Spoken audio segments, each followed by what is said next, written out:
When my wife came out of Ethan Carter's apartment, her long pants had become shorts. She thought I was working late at the office, that I'd never find out. But I was standing right across the street, watching with my own eyes as she adjusted her clothes, watching Ethan blow her a kiss from his window. 8 years of marriage. I thought I knew everything about her. The exact cycle of her period, the color of every piece of her lingerie, the way she loved to hold my arm while she slept. What I didn't know was when she'd started changing her pants at her male best friend's place. 01 in that single moment, my entire world collapsed.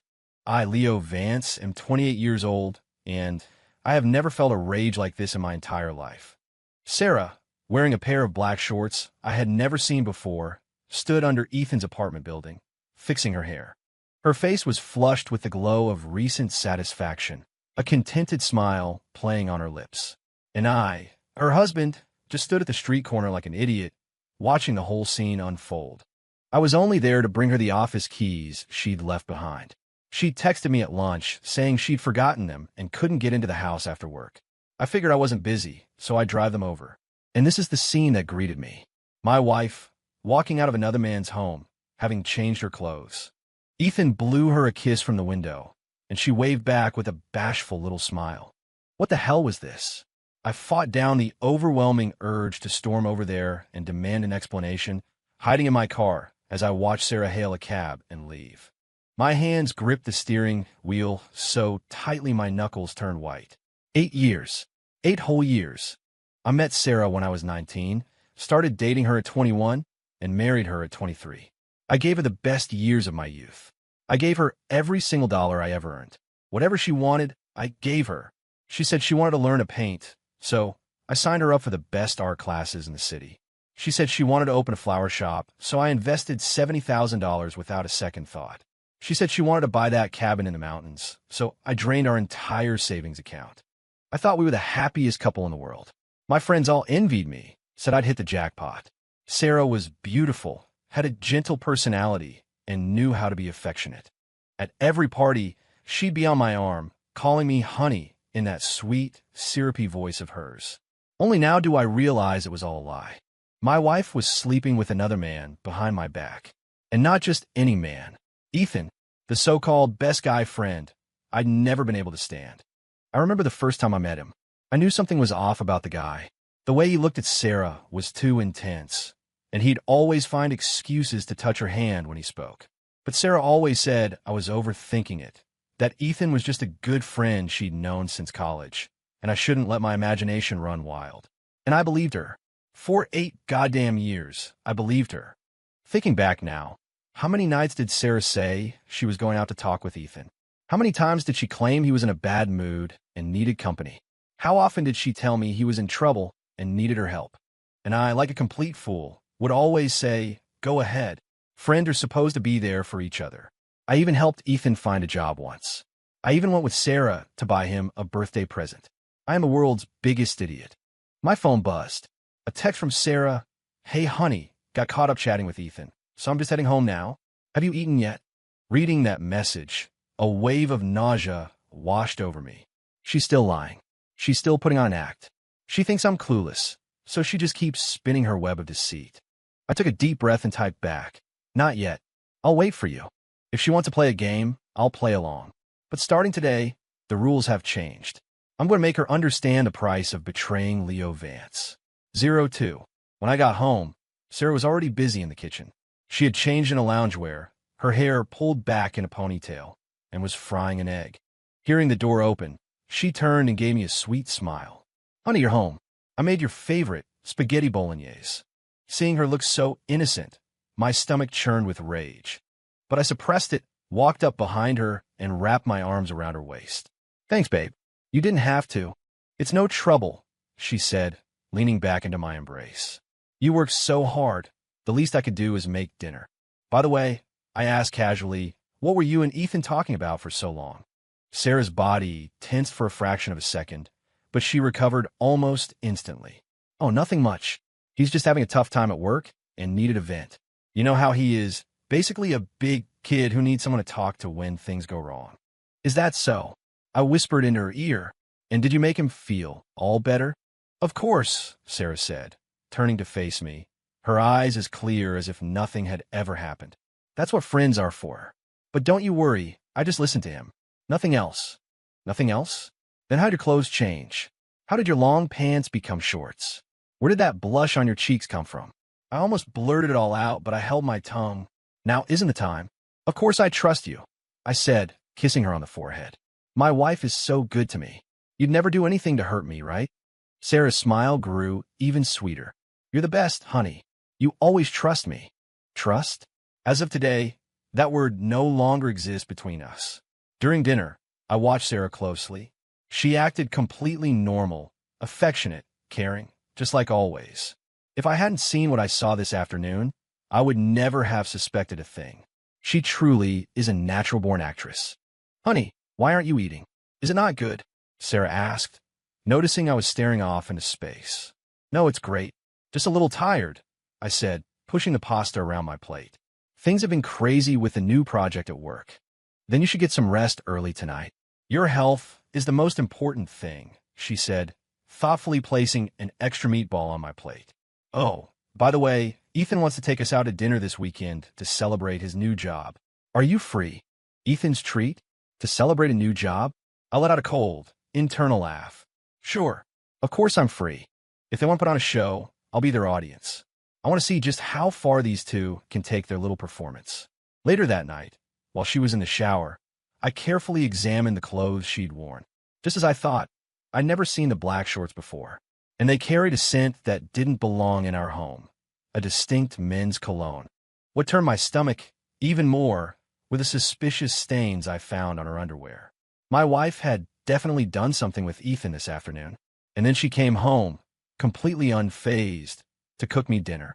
This kind of betrayal hurts more than a knife to the heart. I couldn't help but wonder, when did it start? A month ago? 6 months? Longer? On our anniversary. Had she just come from Ethan's bed? While I was buying her gifts, was she thinking about what to get him? When we made love, was she picturing his face? These thoughts coiled in my mind like venomous snakes, making me want to storm out and kill the man. But I couldn't. Impulse solves nothing. What I needed to do was gather evidence. And then I would make them pay. I'll show them just how terrible the consequences are for betraying Leo Vance.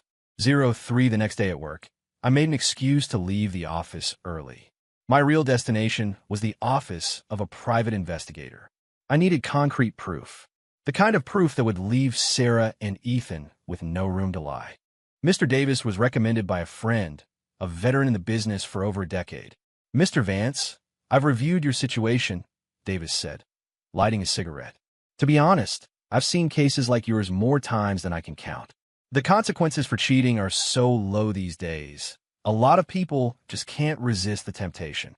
I want a complete chain of evidence, I said, my voice low and steady. Photos, audio recordings, video. The more detailed, the better. Not a problem, but the price. Money isn't an issue. I pulled a thick stack of cash from my coat and placed it on the table. I just want results. Davis smiled. A man who knows what he wants. I like that. Consider it done. I'll have something for you in a week. 1 week. For 1 week, I would have to watch Sarah lie to my face every day, watch her continue her performance. The thought alone was enough to drive me insane. Back at the office, I tried to force myself to focus on work, but my mind kept replaying that scene. Sarah walking out of Ethan's building. Ethan blowing her a kiss from the window. Her bashful little wave. The image was seared into my brain, impossible to erase. On my way home from work, I got a text from Sarah. Honey, Ethan's having a really rough night, so I'm going to go keep him company. Might be home late. A rough night? Of course, he's in a great mood. He just slept with another man's wife. How could he not be? I sneered and texted back. Okay, be safe. If she was going, I was following. I needed to see with my own eyes what kind of game they were playing. I drove to Ethan's apartment complex and parked in a discreet spot across the street. At 7 p.m., Sarah's car pulled up. She was carrying a container of food as she went upstairs, obviously bringing Ethan dinner. My wife, bringing dinner to another man. And I, like a pathetic fool, sat in my car downstairs, waiting. An hour passed. She didn't come down. 2 hours passed. Still nothing. 3 hours passed. The lights in his apartment were still on. It wasn't until 11 p.m. that Sarah finally emerged from the building. Her hair was a mess, her clothes were wrinkled, and her face was flushed with a tired-looking glow. It didn't take a genius to figure out what they'd been doing. My wife, while I was waiting for her, was sleeping with another man. This betrayal was a profound insult to my very existence. After Sarah drove away, I didn't immediately follow. I got out of my car, walked to the base of Ethan's building, and stared up at that window. Ethan was standing there, smoking a cigarette, a smug, satisfied look on his face. He noticed me, froze for a second, and then had the audacity to give me a little wave. That son of a bitch. He dared to greet me? I wanted to rush up there and strangle him. But I held back. It wasn't time. Not yet. When I got home, Sarah was in the shower. Listening to the sound of the running water, my stomach twisted with disgust. Was she washing away the scent of Ethan? Was she cleaning away the evidence of her betrayal? Sarah came out of the bathroom in her pajamas, her hair damp and smelling of shampoo. She walked over and hugged me. "Honey, you're home. I was just with Ethan. He was so upset." "Oh, what happened?" I asked, feigning concern. "Nothing major, just some frustrations with work," she said, nuzzling into my chest. "He's doing much better now, though. I talked him through it." "Talked him through it? With your body?" "You're such a kind person," I said, kissing the top of her head. "Ethan is so lucky to have a friend like you." "Of course. We've been best friends since college," she said with a sweet smile. "But you don't have to worry, honey.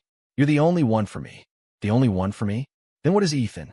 I fought back the urge to scream at her, holding her gently instead. "I know. I trust you more than anyone." That night, Sarah initiated sex, but I could feel her distraction. Her body was under mine, but her mind was clearly somewhere else. The thought that she was in Ethan's arms just hours ago, and now she was in mine, made me sick to my stomach, but I didn't let it show. I played my part in her charade, pretending I knew nothing. Afterward, she lay her head on my chest and whispered, "I love you, Leo." Hearing those words, I almost laughed out loud. "You love me?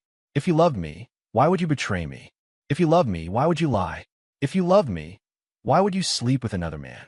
A love like that, I'd rather not have." That weekend, the dinner Ethan had planned went ahead as scheduled. The place was a fancy restaurant downtown. He said he wanted to celebrate landing a new job. Sarah and I arrived on time. Ethan was already waiting in the private room. "Now, Sarah, you made it." Ethan stood up to greet us, a fake smile plastered on his face. Looking at his phony expression made me want to puke, but I smiled back and shook his hand. "Congratulations on the new gig, Ethan. That's great news." It's nothing really. Just got lucky," he said, his eyes constantly drifting over to Sarah. He was looking at her like she was a trophy he'd just won. I noticed Sarah was especially dressed up tonight. A stunning red dress, perfect makeup. She looked like she was heading out on a date. And who was she trying to impress? The answer was obvious. "Come on, sit down, sit down. The food will be out any minute," Ethan said, gesturing to our seats. The entire meal was torture. On the surface, Ethan and Sarah acted normally, but I could feel the subtle, unspoken understanding between them. Like when Ethan served Sarah some food, his fingers would deliberately brush against hers. Like when Sarah laughed, her eyes would dart to Ethan first, then to me. Like the way they spoke, using inside jokes and references only they understood. To an outsider, these details might seem like nothing. But to me, her husband, each one was a knife twisting in my heart. "Leo, you're not eating. Something wrong with the food?" Ethan asked with feigned concern. "No, everything's delicious. Just haven't had much of an appetite lately," I said with a forced smile. "You've got to take care of yourself," Ethan said with a grin. "Sarah, you've been making him soup? Keeping him healthy?" "Of course. I know what my husband needs," Sarah chimed in. "I make him all sorts of healthy meals." At that, a strange glint appeared in Ethan's eyes. "Sarah's a real keeper. You're a lucky man, Leo." "A lucky man? Getting cheated on makes me a lucky man?" I fought the urge to flip the table and continue to play my part. Halfway through the meal, Ethan's phone rang. "Sorry, guys, I have to take this," he said, stepping outside the room. While he was gone, I watched Sarah's reaction. She was distracted, glancing at the door every few seconds, clearly worried about him. "What's wrong? Worried about Ethan?" I asked pointedly. "No, not at all. It's just, he didn't look so good. I think something might be wrong," she explained. "Really? I didn't notice." "Women are more observant," she said with a little laugh. You know how Ethan is. He always keeps things bottled up. She really did know him inside and out, better than she knew me, her own husband. When Ethan came back, he did look a little pale. What's wrong? Is everything okay? Sarah asked, her voice laced with concern. It's nothing, just a small issue with work, Ethan said, waving his hand dismissively, though he avoided making eye contact. Hey, if you need anything, just say the word. We're all friends here, I offered, playing the part of the magnanimous friend. Ethan glanced at me. Thanks, Leo. It's nothing major. There's just been a problem at the new company. I might not have the job anymore. What? How could that happen? Sarah sounded genuinely panicked. You said everything was finalized. Seeing her more worked up than I was, I scoffed internally. She cared more about Ethan's career than she did about our marriage. I don't have all the details yet. I'll find out more tomorrow, Ethan sighed. Looks like I might be back to job hunting. Don't lose hope. We'll figure something out, Sarah comforted him. We can help you look. We? Since when did it become we? That's right, I added, my voice dripping with false sincerity. Whatever you need, don't hesitate to ask. That's what friends are for. Ethan looked at me with gratitude. Thanks, Leo. I'm really lucky to have friends like you guys. Lucky? Sleeping with your friend's wife is lucky, I guess. After dinner, as we were getting ready to leave, Ethan suddenly stopped at the restaurant entrance. Hey, Leo, Sarah, why don't you two head home? I think I just want to be alone for a bit. Absolutely not, Sarah said instantly. You're in a bad mood. We're not just going to leave you here. Yeah, Ethan, friends stick together, I added. But Ethan insisted, and eventually we had to leave without him. On the drive home, Sarah was completely distracted. Leo, do you think Ethan will be okay? I'm worried he might do something stupid, she asked. He'll be fine. He's not a kid, I said. But I just have a bad feeling. Maybe I should call him. It's late.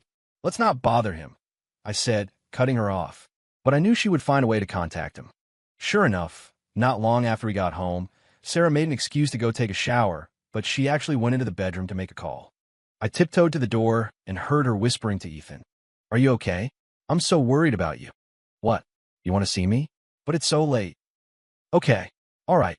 I'll make up an excuse and come over. Hearing that, my heart turned to ice. She was still going to see him. This late at night, a man and a woman alone. It was obvious what they were going to do. I quietly returned to the living room and waited to see what ridiculous lie she would come up with this time. A few minutes later, Sarah came out. Honey, I completely forgot. I promised my friend I'd help her move. She just called and said they have to do it tonight. I have to go help. Helping a friend move? At this hour? Did she really think I was a 3-year-old? But I just nodded. Okay, be safe. Thanks for understanding, honey, she said, kissing my cheek. I'll be back as soon as I can. Watching her rush out the door, my entire being was filled with a mix of fury and humiliation. My wife could invent any lie imaginable just to have a secret rendezvous with another man. And I, like an idiot, was letting her play me for a fool. But tonight the game ends. I pulled out my phone and called Mr. Davis. Davis, I have an urgent job for you. Tonight, I was going to catch them in the act. 05 Davis was efficient. Within half an hour, he was set up with his equipment across the street from Ethan's apartment. Mr. Vance, we'll keep watch from here. Any intimate contact and we'll get it on camera, he said, gesturing to the long lens camera in his hands. I nodded, my eyes glued to the window of Ethan's apartment. At 10:30 p.m., Sarah's car appeared. She hurried upstairs, so frantic that she didn't even notice us parked just down the street. At 11 p.m., the blinds in Ethan's apartment were drawn. But Davis was prepared. His infrared camera could see right through them. For the next hour, I watched on the monitor as my wife and Ethan engaged in the ultimate act of betrayal. They hugged. They kissed. They made love. Every image was like a razor blade slicing through my heart. This was the woman I had loved for 8 years. This was the wife I thought loved me more than anything. Mr. Vance, do we have enough evidence? Davis asked quietly. Yes, I said through gritted teeth. More than enough. At 12:30 a.m., Sarah finally left Ethan's apartment. She was adjusting her clothes, her face flushed with that same satisfied, glow-eyed scene that first afternoon. Downstairs, she and Ethan shared another long, reluctant goodbye. He held her close, whispering something in her ear that made her playfully slap his arm. It was an intimacy that she and I rarely shared anymore. Watching it all, my heart finally died. It was 1 a.m. by the time Sarah got home. I pretended to be asleep on the couch. She tiptoed over, gently draped a blanket over me, and then went to take a shower. Listening to the running water, I opened my eyes, which burned with a cold, unforgiving rage. Sarah, did you really think your deception was perfect? Did you think I would never find out? You were wrong. Starting tomorrow, you will learn just how high the price is for betraying me. The next morning, Sarah woke up late, her face still showing signs of exhaustion. Honey, why did you sleep on the couch? She asked with concern. I fell asleep waiting for you, I said gently. Did your friend's move go okay? Yeah, it went fine. Just a little tiring, she said, avoiding my gaze. Well, you get some rest today. I'm heading to work, I said, kissing her on the forehead. But in my mind, I was already plotting my revenge. Ethan, Sarah, just you wait. 06 over the next few days, I acted as if everything was normal, but secretly, I was gathering more evidence. Mr. Davis provided me with a detailed report, documenting every single time Sarah and Ethan had met over the past 3 months, including dates and locations. Reading it, I finally understood the true depth of their betrayal. They met 2 or 3 times almost every week. Sometimes at Ethan's apartment, sometimes at a hotel, and sometimes, unbelievably, at Sarah's flower shop. My wife was using the business I funded for her to carry on her affair. What infuriated me even more was the report included transcripts of some of their recorded conversations. Leo is such an idiot. He believes every word I say. That was Sarah's voice. I know, right? He trusts you so much. He's like your personal ATM. That was Ethan. Sometimes I almost feel guilty. Guilty about what? You haven't done anything wrong. It's his choice to trust you. Who's to blame for that? You're right. And besides, he loves me so much. Even if he found out, what would he do? Haha. He'd probably thank me for keeping you entertained. Listening to those recordings, my entire body trembled with rage. They didn't just betray me. They mocked me, laughed at me, treated me like a fool. They thought I was weak, that I would never fight back. They were wrong. Completely and utterly wrong. In addition to the recordings, Davis gave me even more damning evidence. Hotel check-in records under both their names. Video of them having sex inside the flower shop. Credit card statements showing Sarah using my money to buy expensive gifts for Ethan. Every piece of evidence was a sledgehammer blow to my heart. But at the same time, each piece was a weapon in my arsenal.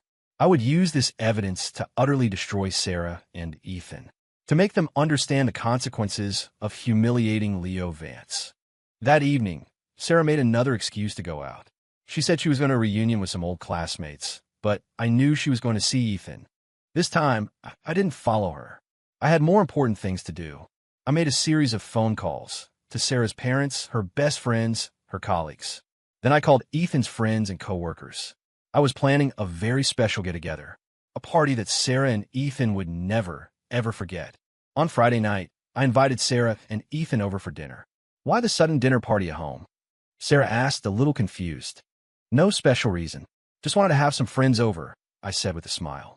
I invited a few other people, too. It's going to be a big night. Other people? Who? You'll see. It's a surprise, I said, keeping it vague. Sarah didn't press the issue and happily agreed. Ethan didn't decline either. From his perspective, it was just another casual gathering.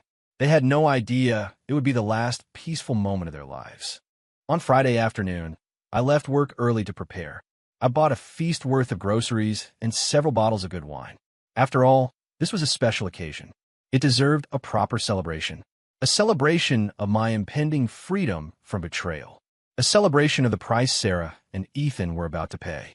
At 7 p.m., the guests started to arrive.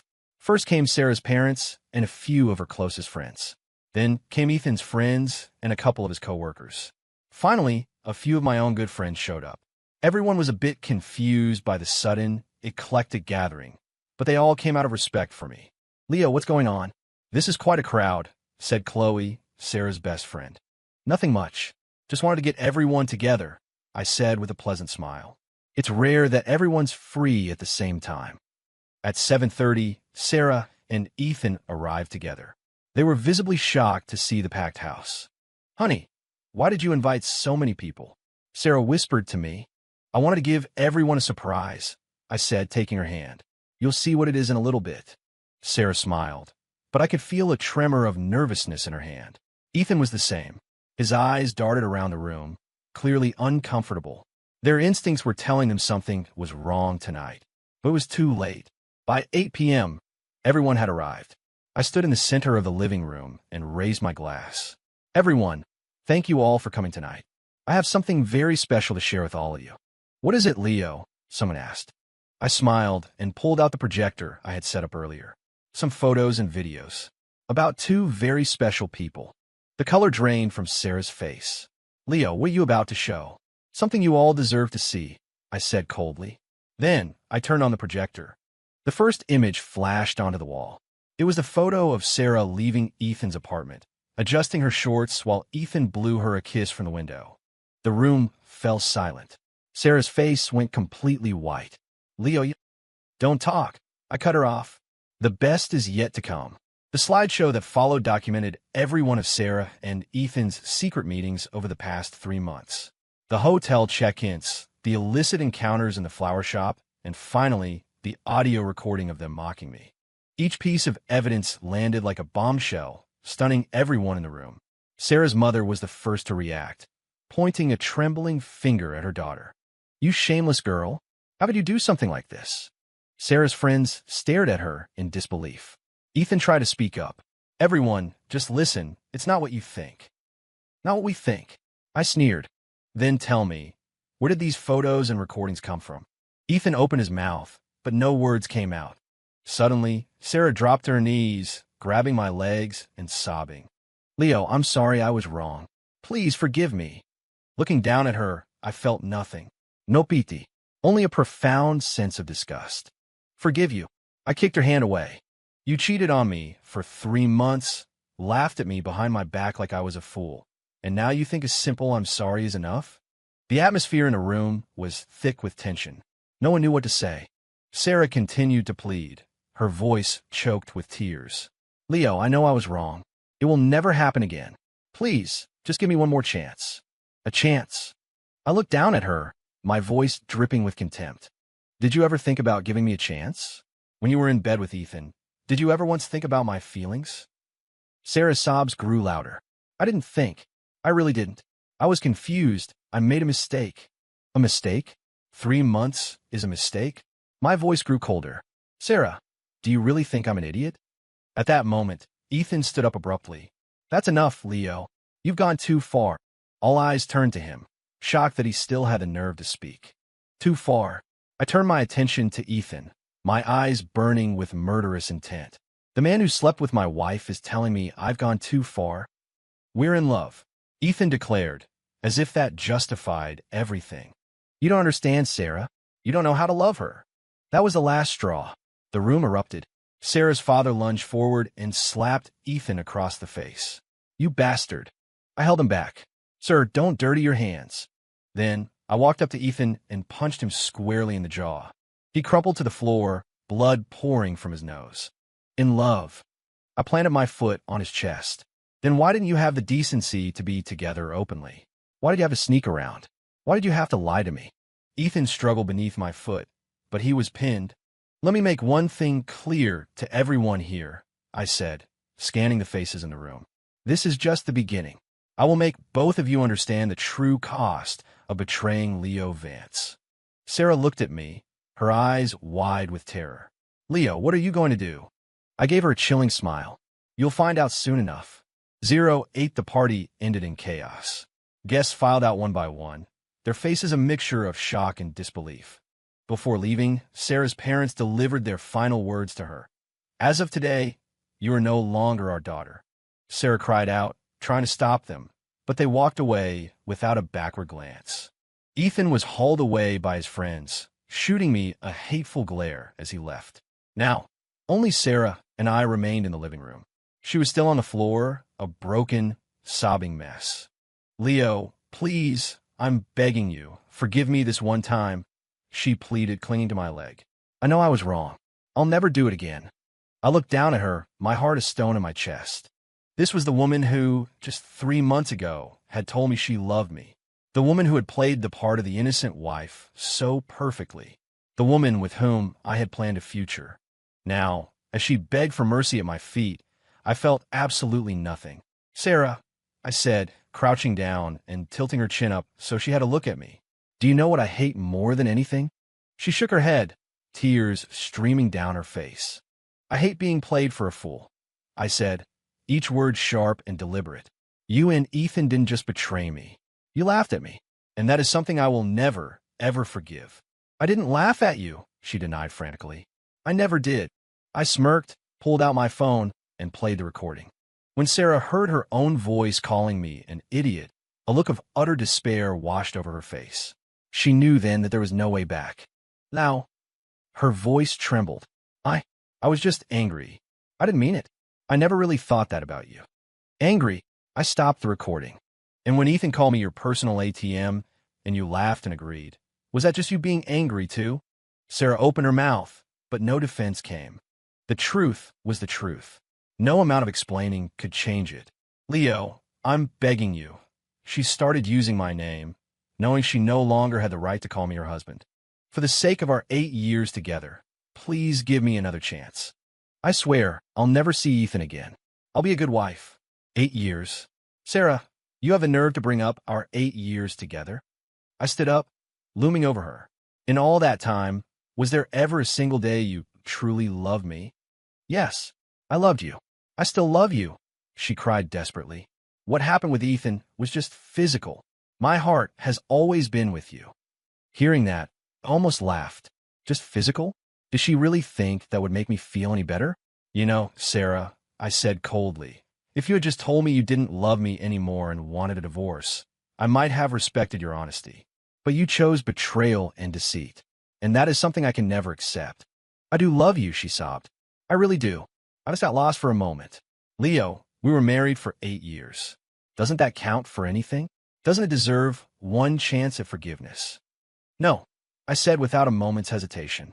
Those 2 letters shattered what little hope she had left. She collapsed onto the floor, a broken doll. "Then what do you want?" she wept. "What can I do to make you forgive me?" "There's nothing you can do," I said, turning and walking toward the bedroom. "I've already contacted my lawyer. The divorce papers will be ready tomorrow. Good luck with your life." "No." Sarah scrambled up and ran after me. "Leo, you can't leave me. I can't live without you." I turned back to face her. "Then why did you cheat on me?" She had no answer. "Sarah, as of today, you are no longer my wife," I said, my voice like ice. "Be gone by tomorrow. You are not welcome in this house anymore." With that, I walked into the bedroom and locked the door. I could hear her heart-wrenching sobs from the other side, but my own heart was already dead. 09 the next day, I received the divorce papers. The terms were simple. She would leave with nothing. All assets would remain with me. I did, however, include a check for $10,000, severance pay for her years of service. Not out of generosity, but because I wanted a clean break with no lingering attachments. When Sarah saw the papers, she started crying and begging again. "Leo, I don't want the money. I don't want anything. I just want you." "Too bad I don't want you," I said flatly. I signed my name and placed the papers on the table. "I'm filing these tomorrow. You can show up if you want, but I can do it without you." "I'm not signing them," she shrieked, tearing the papers to shreds. "I will never sign them." I watched the pieces flutter to the floor and gave a cold smile. "It doesn't matter. I have copies. And even if you don't sign, I have more than enough grounds to file for a fault divorce. These photos and recordings will be more than enough for any judge." Sarah stared at me, her eyes filled with despair. "Leo, can you really be this cruel?" "Cruel?" I repeated the word. "Sarah, when you were in bed with Ethan, did the word cruel ever cross your mind?" She was speechless. Just then my phone rang. It was Ethan. I answered it right in front of her. "Now." Ethan's voice was furious. "You cowardly bastard. You spied on us." "Spy?" I chuckled. I was documenting what my own wife was doing. "Is that really spying?" You're not even human," he sputtered. "I'm going to sue you for invasion of privacy." "Go ahead," I said, completely unfazed. "Let's see who wins. You, for invasion of privacy, or me, for adultery and alienation of affection." Ethan went silent. After a moment, his tone changed. Leo, look, maybe we can talk about this. There's nothing to talk about. I hung up. Hearing the call, Sarah's face grew even paler. Is Ethan okay? She asked timidly. Her question reignited the fire of my anger. Even now, after everything, she was still worried about him. You're worried about him? I asked, my voice dangerously low. Sarah realized her mistake and quickly shook her head. No, I'm not worried about him. I'm only worried about you. Enough, I cut her off. Sarah, your performance is over. The moment you cheated on me, you lost the right to ever say you're worried about me again. I grabbed my jacket. I want you and your things gone by the time I get back tomorrow. If you're still here, I won't hesitate to call security and have you escorted out. Now, Sarah tried to block my path. Where are you going? None of your business.